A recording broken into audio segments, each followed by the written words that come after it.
The reassignment fee was 40 credits. That was the number posted on the wall of the Galactic Compatibility Authority's intake office aboard Refinery Station Kelvrith.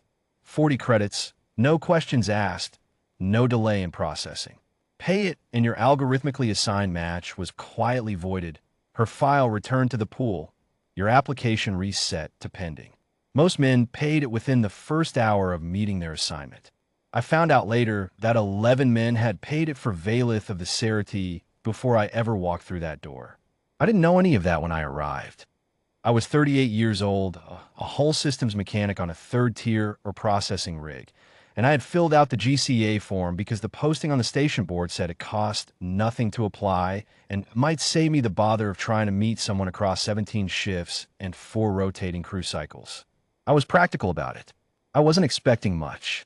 The intake officer, a heavy-set Delvari with ink-stained fingers, slid a printed card across the counter without looking at me. Match confirmed. Suite C, Duc Sivan. You have 48 hours to complete intake or file for reassignment. I read the card on the way down the corridor. The name meant nothing to me. The listed designation, Cerity Royal House, third line, meant a little more because I had done hull work on a Cerity courier ship once and remembered the crew. Copper gold skin, dark hair that absorbed light rather than catching it, eyes the color of cooling amber. Formal people, proud people.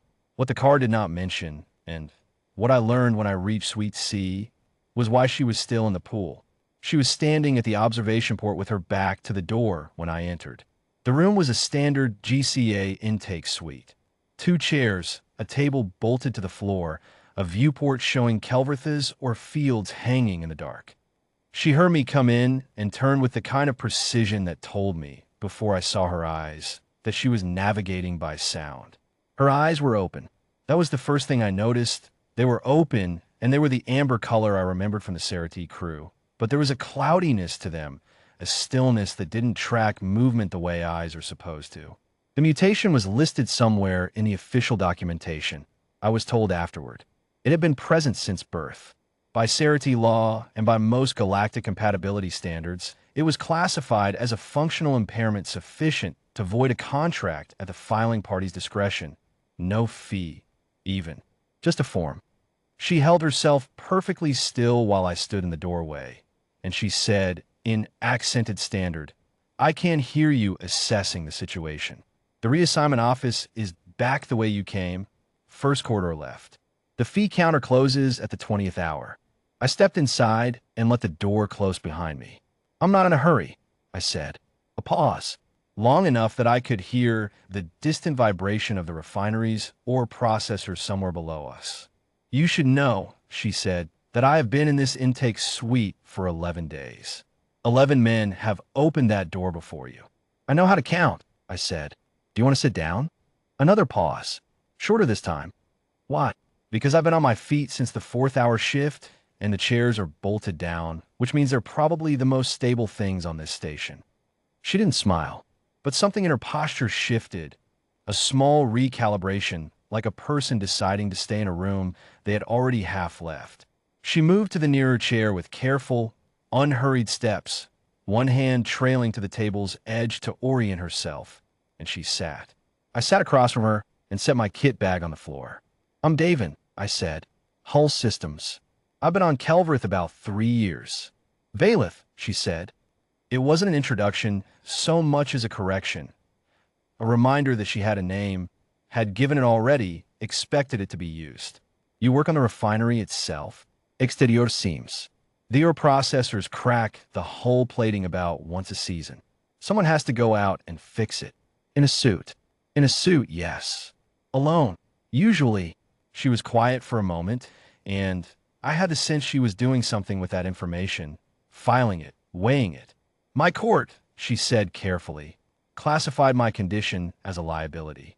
A Cerity Royal cannot execute ceremonial duties without full visual engagement.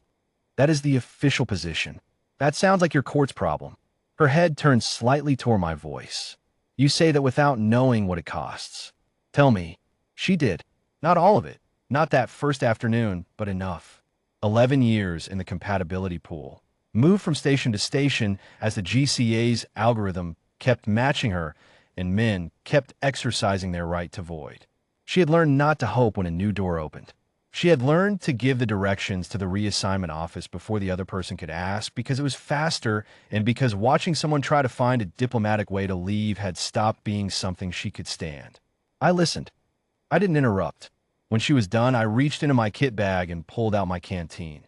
Not as a gesture, just because I was thirsty, and set on the table and pushed it a few centimeters toward her because I noticed she hadn't been offered anything since she arrived, and the intake suite had no water dispenser running. She found it with her fingertips, drank, set it back precisely where she'd found it. "You're still here," she said. "I told you. I'm not in a hurry." We talked for 3 hours that first afternoon. Not about compatibility matrices or contract terms. About the refinery. About the ore field's color at the start of a long shift when the processors were quiet and the rock caught the distant sun at a particular angle, orange and gold and a red that almost looked like fire. I described it with more care than I had ever described anything to anyone, because she hadn't been able to see it from her assigned room, and it seemed wrong that she'd been on this station 11 days without knowing what was outside the viewport. She told me about Cerati architecture, about the way their civic buildings were designed to be navigated by sound as much as sight, low-frequency resonators built into the walls so that the shape of a space could be heard as much as seen. About how that tradition had been abandoned in the newer construction because the younger generation considered it outdated. About how she could still read a room by its echoes, and no one who had designed a modern Cerati building had ever thought to ask her how. At the end of the third hour, she said, "I need to know, are you going to file tomorrow?" "No. Why not?" I thought about it. Not to delay. I had known the answer since about the first 20 minutes, but because she deserved a straight answer, not a quick one. "Because nothing you've told me is a liability," I said. "Your court measured you against a function they needed filled and decided you came up short. That's a flaw in their measurement, not in you." She was very still for a long moment. 11 men, she said quietly. "They were wrong," I said. "That's all." I signed the intake confirmation that evening. Standard 48-hour processing. The GCA officer seemed mildly surprised. Not at the decision, but at the speed of it, and at the fact that I had brought the forms in person rather than transmitting them electronically. I told him the station's network had been running slow. It hadn't been. The Cerati court envoy arrived on the 16th day. He was a thin man in formal court dress, carrying a data folio and the particular expression of someone delivering news they have rehearsed and consider somewhat distasteful. He came to the refinery's common bay, where I was logging my shift report, and he informed me, with great diplomatic care, that the third house of the Cerati had authorized a contract dissolution on the grounds of the princess's documented impairment, and that all associated fees and inconveniences would be covered by the house, including any relocation expenses I might have incurred. I set down my stylus. I had maybe 4 words worth of answer for him, and I took my time choosing them. "She's mine now," I said. "We're done here." He blinked, started to speak, looked at my face, and thought better of it. The contract had been legally confirmed on day 2. There was nothing in the folio that changed that. He knew it. I knew it. He folded the data folio, offered a stiff nod, and left. I finished my shift report and went to find Valeth. She was at the observation port again. Her port, the one in Suite C that she'd adopted as hers in the weeks since she'd stopped measuring the distance to the reassignment office. She heard me coming and didn't turn, but the line of her shoulders eased the way it did when she recognized a set of footsteps as mine. "The envoy came," she said. "He did. And he left." She was quiet. Outside the viewport, the ore field hung in the dark, catching the distant sun at the end of the long shift, orange and red, and almost like fire. "Davin," she said at last. "Yes." "Describe the light again." "The way it looks right now." I stood beside her at the port, and I did.